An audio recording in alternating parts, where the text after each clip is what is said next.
मुझे बात याद आती है, हजरत बहलूल दाना, हारून रशीद बहुत चाहता था कि हजरत बहलूल उसके घर आए।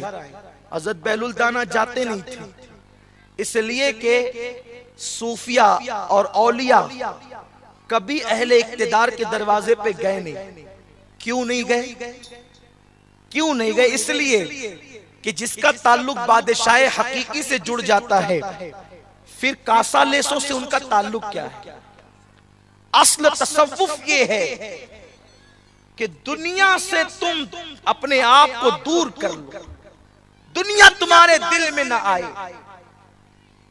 आज हैरत है, हम दीन के नाम पर खुदा जाने क्या क्या करते हैं।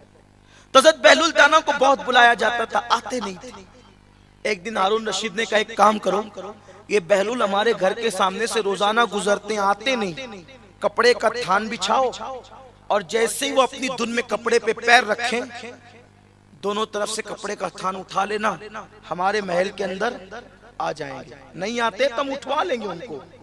बहलूल अपनी मस्ती में चलते हुए आए, कदम रखा कपड़े के थान पे, ऊपर की मंजिल पर सिपाही खड़े थे, जल्दी जल्दी से कपड़ा समेटा और बहलूल हल्के फुल्के जिस्म के आदमी ऊपर चले गए।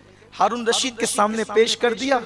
हारून रशीद उनको देख करके गुम था कि बहुत कुछ पूछना चाहता था, अभी क्या पूछूं, बहुत कुछ पूछना था लेकिन कुछ पूछ नहीं सका। सोचा चलो कुछ नहीं तो एक तो सवाल पूछें जिससे दुनिया आखिरत सवर जाए। कहा बाबा ये बताएं, अल्लाह तक पहुंचते कैसे हैं, उसके वली कैसे बनते हैं? आपने हंस करके कहा, कोई वली बनता नहीं है, कोई उस तक पहुंचता नहीं है।